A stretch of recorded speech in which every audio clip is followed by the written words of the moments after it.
বিলের মাঝে গাছটা গরমের দিনে কত শান্তি লাগতো, আর এখন আমার তো জীবনটাই শেষ হয়ে যাচ্ছে।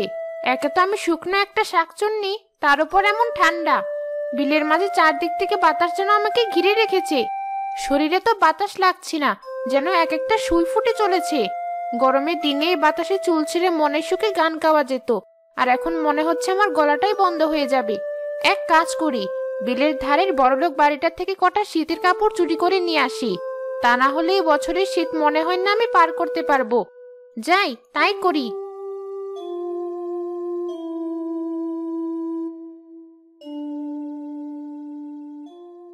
এই তো, ঘরে কাউকে দেখতে পাচ্ছি না।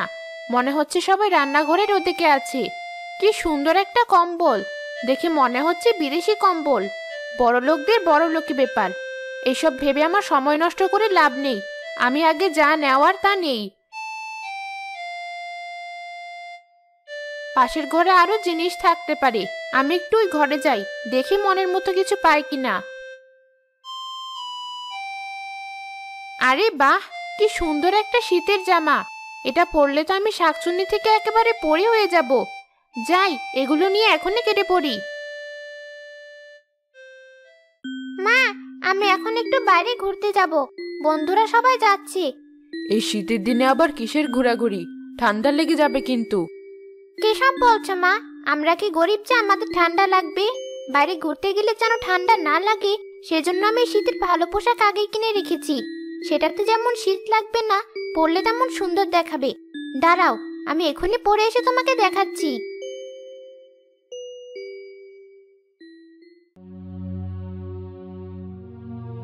কি ব্যাপার, আমার নতুন শীতের পোশাকটা কোথায় গেল? এই তো এখানেই রেখেছিলাম। মা, কোথায় গেলে তুমি? এদিকে এসো। কি হয়েছে বল। এখানে আমার নতুন পোশাকটা রেখেছিলাম, কিন্তু এখন সেটা কোথাও খুঁজে পাচ্ছি না। ঘরে কে এসেছিল? কই, ঘরে তো কেউ আসেনি। তুই ভালো করে খুঁজে দেখ, কোথায় রেখেছিস ঠিক করে মনে কর। না মা, আমি এখানেই রেখেছি, আমার খুব ভালো করে মনে আছে। কই, ঘরের কম্বলটা কোথায় রেখেছো? বাইরে থেকে শীত করছে, কোথাও একটু শান্তি করে শুয়ে থাকবো, তা না এখন কম্বল খুঁজতে হচ্ছে। এ কি, তোর বাবা আবার কি বলছে? আমি আবার কম্বল কোথায় রাখবো? আর আমার সে সময়টা কোথায়? তোমরা বাপ মেয়ে কি চোখের মাথা খেয়েছো? নিজেরা একটু খুঁজে দেখতে পারো না? আর কম্বল দিয়ে আমি করবোটা কি? যেখানে থাকা সেখানেই থাকবে। দেখো, ঘরের কোথাও কোনো কম্বল নেই। এত টাকা দিয়ে বিদেশি কম্বল কিনেছি শীতের দিনে গায়ে দিয়ে শুয়ে থাকবো বলে। মা, তার মানে নিশ্চয়ই আমাদের ঘরে এসে কেউ এসব চুরি করে নিয়ে গেছে। নিতেই পারি, ঘরের কাছে এক ফকির পরিবার নিয়ে বসবাস করি না, হয়তো ওরাই এসে নিয়ে গেছে। কিন্তু তাদের তো আবার বড় গলা, কিছু বলতে গেলেই উল্টো এতগুলো কথা শুনিয়ে দেবে। পরে সুযোগ বুঝে চোরগুলোকে মজা বোঝাবো। কিন্তু আমি এখন কি পরে বন্ধুদের সাথে করতে যাব? মা, যা হওয়ার তা তো হয়েই গেছে। আমি আবার তোর জন্য বিদেশি শীতের জামা কিনে আনবো, কিন্তু তুমি একটু ঘরের দিকে নজর রেখো। খালি রান্না করে পড়ে থাকলে হবে? হ্যাঁ, এখন সব দোষ আমার। আমি এখন থেকে এই ঘর ধরে নিয়ে বসে থাকবো, তুমি গিয়ে রান্না করে খাবে। পারবো না আমি কিছু করতে। এই রে, কি বলতে কি বলে ফেললাম। আমার ভুল হয়ে গেছে, তোমার কোনো দোষ নেই। রাগ করো না গিন্নি, তোমাকে আমি সামনের মাসে আবার একটা নতুন হাড় বানিয়ে দেব। মনে যেন থাকে, না হলে নিজের রান্না নিজে করবে।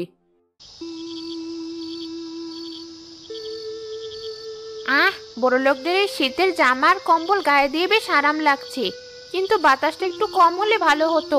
এই বিলের মাঝে তো বাতাস কমারও কোনো লক্ষণ নেই। আপাতত থাকি, পরে বুদ্ধি করে কিছু একটা ব্যবস্থা আমাকে করতে হবে।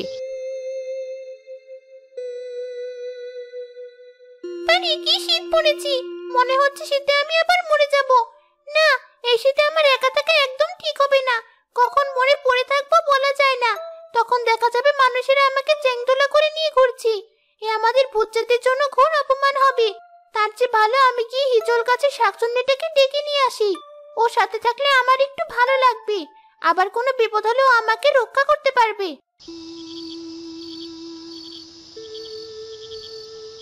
এই শাকচুন্নি, আছিস? আছি, গাছের ভেতরের দিকে চলে আয়। বাহ, তুই তো বেশ আয়েশ করে শুয়ে আছিস। তোর এখানে মনে হচ্ছে আরো বেশি ঠান্ডা। তা তুই এসব কোথায় পেলি? এগুলো তো মানুষেরা ব্যবহার করে। কোথায় পেলাম মানে? মানুষেরা এত ভালো জিনিস চোখেও দেখে না, আমাকে এসব দিয়েছে আমার এক বিদেশি গেছো ভূত বন্ধু। বন্ধু দিয়েছে না ছাই, কোথা থেকে চুরি করেছে তার নেই ঠিক, বলছি কিনা বিদেশি বন্ধু দিয়েছে। তোর মতো শাকচুন্নিকে বন্ধু বানাতে যাবে কে? সবাই কি আর আমার মতো পাগল? যাই হোক, তুই আমার কাছে কেন এসেছিস তাই বল। কিছুদিন হলো আমার বাড়িতে একা একা ভালো লাগছে না, মনটা কেমন আনচান করছে, তাই তোকে নিতে এসেছি। চল আমার কাছে চল, তুই তুই আমার একমাত্র বন্ধু, তুই আমার কাছে গিয়ে থাকলে আমার ভালো লাগবে। এর মতি গতি কিছু ভালো লাগছে না, মুখে বলছি এক, কিন্তু কাহিনী আসলে অন্য। যাই হোক, যেতে যখন বলছে তবে যাই ওর সাথে। ওর বাড়িতে বাতাসটা একটু কম লাগবে, শীতও কম লাগবে, কিন্তু এই কথা ওকে বলা যাবে না, ওর কাছে ভাব নিয়ে থাকতে হবে। এত করে যখন বলছিস, ঠিক আছে চল, তবে তোর বাড়িতে কদিন থেকে আসি। ঠিক আছে চল।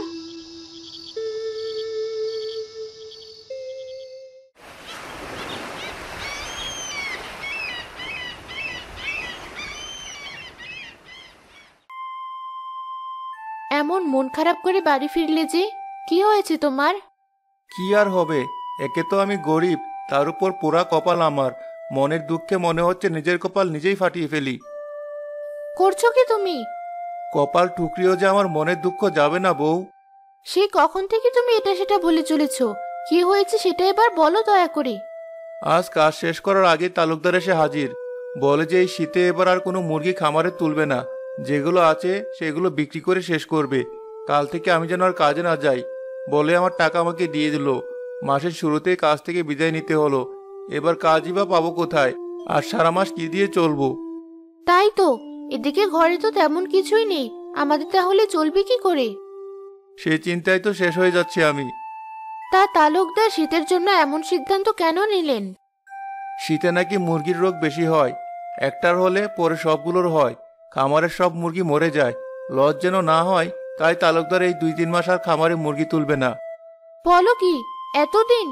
আমাদের আর রক্ষা থাকবে না, যে করে হোক তোমাকে একটা কাজ খুঁজে বের করতে হবে। হ্যাঁ, সে তো করতেই হবে, না হলে খাবো কি? হাতে করে এগুলো কি নিয়ে এসেছো? যে কটা টাকা দিয়েছিল তাই দিয়ে কিছু চাল কিনে এনেছি, এগুলো দিয়ে ভাত রান্না করে আর এটা সেটা দিয়ে কষ্ট করে চালিয়ে নাও। ঠিক আছে, তুমি ঘরে যাও, আমি দেখি ভাতের সাথে কি রান্না করতে পারি।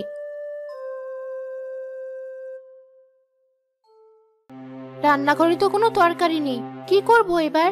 শীতের দিন মানুষের বাড়ি তরকারি দিয়ে ভরপুর, আর আমার বাড়িতে একবেলার তরকারি নেই।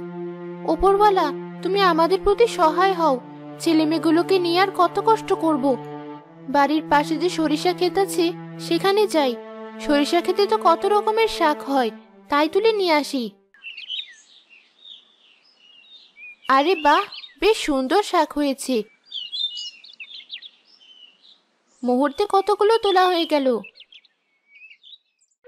ওই তো চলে এসেছে চোর মহিলা একটা, ঘরে বাইরের সব জিনিস চুরি করা শুরু করেছে। এসব আপনি কি বলছেন ভাবি?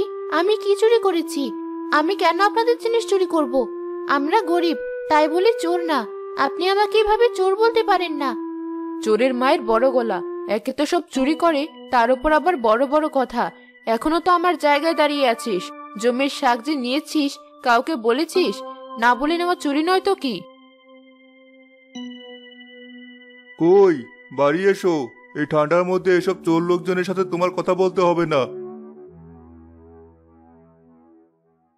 রাজুর বাবা ঠিকই বলে, গরিবের দাম নেই।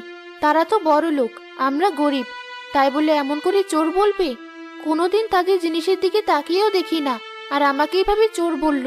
এগুলো নিতে আমার লজ্জায় মাথা কাটা যাচ্ছে, কিন্তু না নিয়েও উপায় নেই। ছেলেমেয়েগুলো আমার না খেয়ে থাকবে তাহলে। আজকের মতো নিয়ে যাই, এরপর কোনো একটা ব্যবস্থা করতে হবে।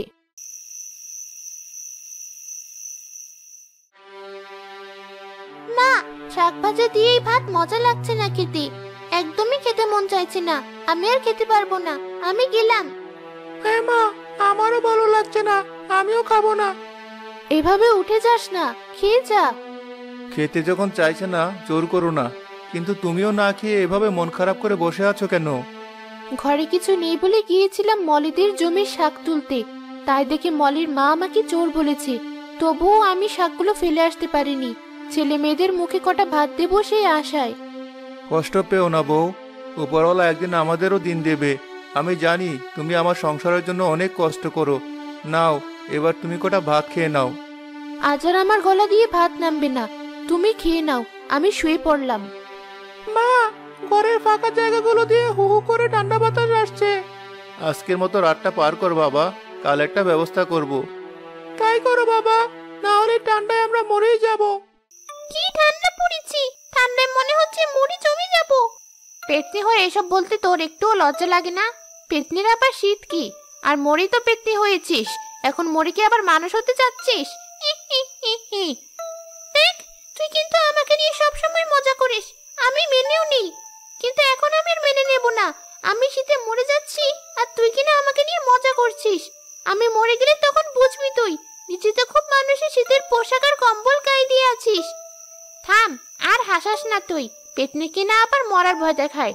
মরে তো আর মানুষ হবি না, হলে আবার পেতনি হবি।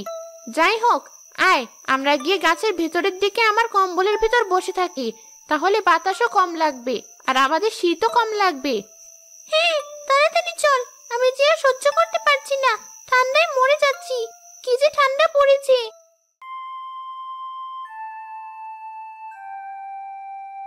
মা, সকাল সকাল খুব খিদে পেয়েছে, আমাকে কিছু খেতে দাও। কাল রাতেও তো ঠিক করে খেতে পারিনি, আবার সারা রাত শীতে কষ্ট করেছি।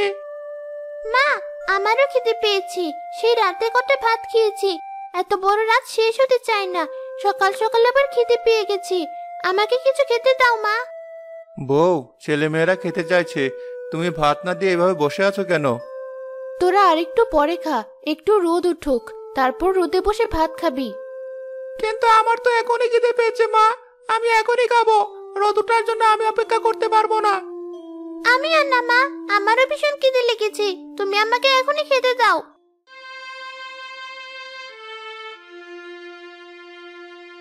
ছেলেমেয়েরা যখন খেতে চাইছে, দাও না ওদের খেতে। এমন করছো কেন?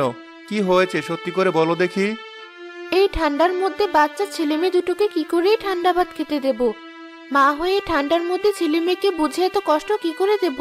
ঠান্ডা ভাত খেলে ওদের যারও বেশি ঠান্ডা লেগে যাবে। সে তো বুঝতেই পারছি, কিন্তু আমি এমন হতভাগ্য বাবা যে ছেলে মেয়েদের জন্য ঠিকমতো কোনো কিছুই করতে পারি না। সে কথা বলো না, তুমি তো চেষ্টা কম করো না। আমাদের কপাল আসলে ভালো না, তাই এমন হয়। কিন্তু ছেলে মেয়েদের এখন কি করে সামলাবো তাই বুঝতে পারছি না। আমি বলি কি, ওদের তুমি ভাত গরম করে দাও, তাহলে এ ভাতই হয়ে যাবে। ভাত নষ্টও হবে না, আবার ওদেরও কষ্ট হবে না। এটা তুমি ঠিক কথাই বলেছো, এই বুদ্ধি আমার মাথায় আসেনি। চলো সবাই মিলে গিয়ে রান্না করে আগুনের পাশে বসে ভাজা ভাত খাও। ভাইয়া, তাড়াতাড়ি চল, আমরা আগুনের পাশে বসে ভাজা ভাত খাবো। মা, এই ভাজা ভাত খেতে খুব মজা, আমার অনেক ভালো লাগছে। হ্যাঁ, খুব মজা হয়েছে, আমাদের আরো একদিন এভাবে ভাত বেঁচে দিও মা। ঠিক আছে, দেব। এখন তোরা সুন্দর করে ভাতগুলো খা। ওদের খেতে দেখে খুবই খুশি হয়েছো, সেটা তোমাকে দেখেই বোঝা যাচ্ছে। এবার নিজেও খেয়ে নাও, সেই কাল থেকে না খেয়ে আছো। ঠিক আছে, এই নাও তোমার থালা। মা মলি, এমন করে মন খারাপ করে বসে আছিস কেন? মন খারাপ করে বসে না থেকে কি করব? আমার বন্ধুরা সবাই শীতে ঘুরেছে, কিন্তু আমি ঘুরতে পারিনি।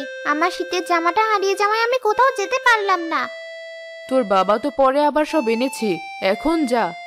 সবার ঘোরা হয়ে গেছে, এখন আর কেউ যাবে না, তাই ঘরে মন খারাপ করে বসে থাকা ছাড়ার কোনো উপায় নেই। তা কি করে হয়? আমাদের একমাত্র মেয়ে থাকবে মন খারাপ করে? না না, আমরা তা হতে দেব না। আজই বাড়িতে শীতের পিঠার উৎসব করব, সবাইকে দাওয়াত করব।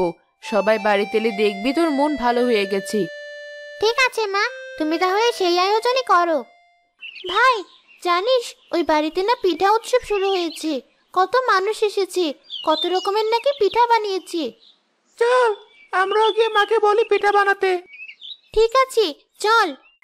মা, মলিদের বাড়িতে পিঠার উৎসব করছে, আমাদেরও পিঠা বানিয়ে দাও। তোরা কি কিছুই বুঝিস না? দিন দিন তোরা আমাকে বেশি জ্বালানো শুরু করেছিস। তোদের জন্য 3 বেলার খাবার জোগাড় করতে আমরা দুজন হিমশিম খাচ্ছি, আর ওরা এসেছে পিঠা খেতে। লোকেরটা দেখলে এত খেতে মন চায় কেন তোদের? দুটো রাক্ষস জন্ম দিয়েছি আমি, দূর হ তোর আমার চোখের সামনে থেকে। চল আমরা এখান যাই, মায়ের অনেক রাগ উঠে গেছে। ওই বাড়িতে কত মানুষ এসেছে, সবাইকে পিঠা খেতে দিচ্ছি। আমরা গেলে আমাদেরও দেবে, চল আমরাও যাই। ওই দেখো, চোরের 2 ছেলে মেয়ে চলে এসেছে। সেদিন ওর মাকে বলেছিলাম বলে আজ সে না এসে ছেলে মেয়েদের পাঠিয়েছে। আজ আবার কে চুরি করার মতলবে এসেছে কে জানে। এদিকে এত লোকের মাঝে কিছু বলতেও পারছি না। তুমি কি কিছু বলবে না ওদের? দাঁড়াও, দেখছি আমি। এই চোরে ছেলে মেয়ে, এখানে কি করছিস? আবার কি চুরি করতে এসেছিস? চুরি ছাড়া তোদের বাবা মাকে কিছুই শিখায়নি তোদের? আমরা চুরি করতে আসিনি, আপনারা এভাবে বলছেন কেন? আবার মুখে মুখে কথা, যা বলছে এখান থেকে।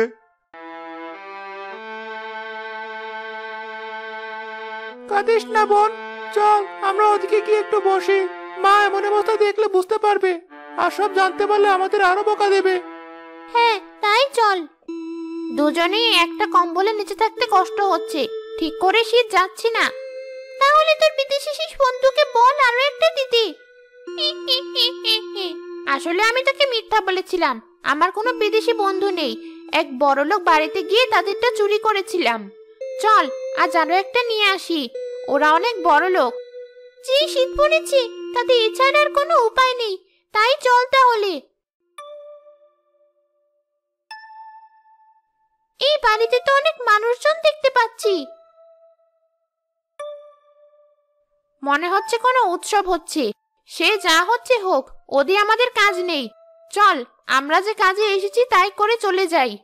সবাই মনে হচ্ছে এখানেই আছে, শোয়ার ঘরে কেউ নেই। চল নিয়ে আসি। কত জিনিস ওদের, আমি তো কোনোদিন এত জিনিস দেখিনি। কথা না বলে কম্বলটা নিয়ে চল আগে। কিন্তু আমার তো আরো জিনিস নিতে ইচ্ছে করছে, তার কি হবে? ঠিক আছে, আগে কম্বলটা নিয়ে বাইরের ওই গাছটাই রেখে আয়। হঠাৎ কেউ চলে এলে আর কিছুই নেওয়া হবে না, তখন আমও যাবে ছালাও যাবে। ঠিক আছে, আমি এখনই রেখে আসছি, তুই এগুলো গুছিয়ে নে। এ কি, এই বাচ্চাগুলো এভাবে এখানে বসে কাঁদছে কেন?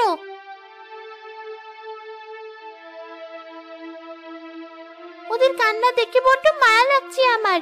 শাকচুন্নিকে ডেকে নিয়ে আসি, তারপর শুনবো কি হয়েছে।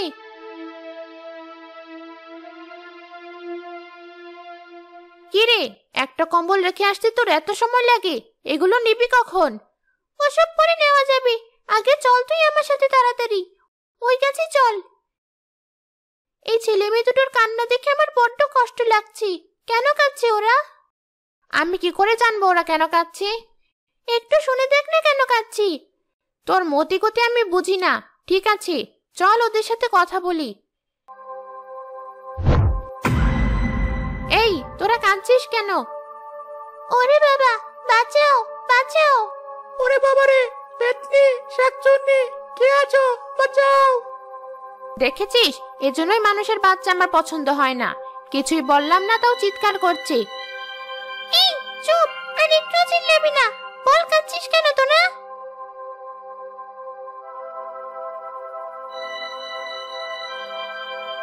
তার মানে বড় লোকরা খুব খারাপ, এদের একটা উচিত শিক্ষা দিতে হবে। একদম ঠিক কথা বলেছিস। চল, যা করার এবার আমরা করব। তোরা এবার বাড়ি যা, একটু পর আমরা আসছি। এতক্ষণে তোদের বাড়ি আসার সময় হলো? না হয় আমি একটু বকেছি, তাই বলে দুজনের এভাবে বাইরে গিয়ে থাকতে হবে? ওরে বাবা, এ কি হচ্ছে? এত বড় বড় হাড়ি হাওয়ায় ভাসছে কেন? ভয় পেও না মা, কিচ্ছু হবে না। এগুলো ভালো দুজন শাকচুন্নি আর পেতে নিয়ে এসেছে। কি বলছিস তোরা এইসব? ওরা ঠিকই বলেছে, ওই বড়লোকদের শিক্ষা দিতে আমাদের পেট নিয়ে পিঠার উৎসবের আয়োজন করেছে। তোরা গিয়ে গ্রামের সব অসহায় মানুষদের ডেকে নিয়ে আয়। ঠিক আছে, আমি এখনই যাচ্ছি। মেহমানদের খাবার দেওয়ার সময় হয়েছে, চলো সবাইকে খেতে দেই। ঠিক আছে চলো, না হলে অনেক দেরি হয়ে যাবে। তুমি খাবারের ঘরে যাও, আমি আসছি।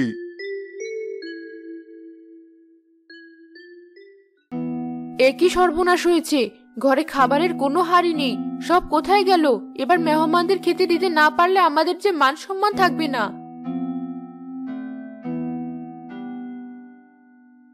এসব হলো কি করে? কে করলো এসব?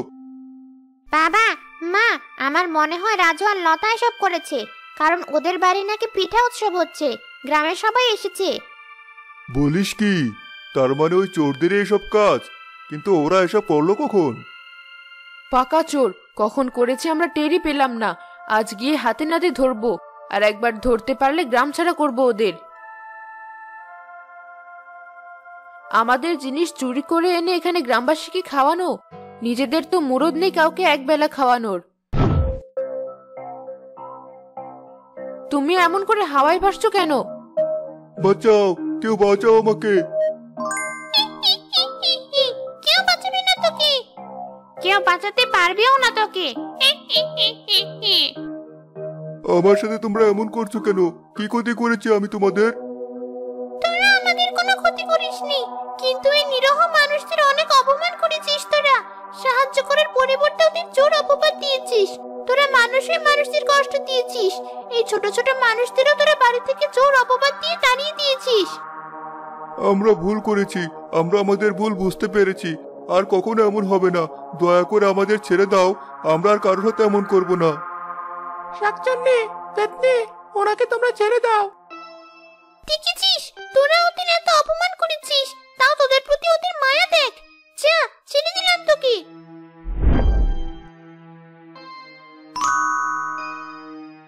আর এই নাও তোমাদের উপহার। এই সোনা বিক্রি করে নিজেদের অভাব পূরণ করো। এই শীতে কত কষ্ট সে আমরাও জানি। এবার তাহলে আসি আমরা। আমি আমার ভুল বুঝতে পেরেছি, আর কখনো আমি কাউকে ছোট মনে করব না। তোমরা আমাদের ক্ষমা করে দাও। আর দাঁড়িয়ে আছো কেন? খাও সবাই। আপনার এমন পরিবর্তন সত্যি আমাকে মুগ্ধ করেছে।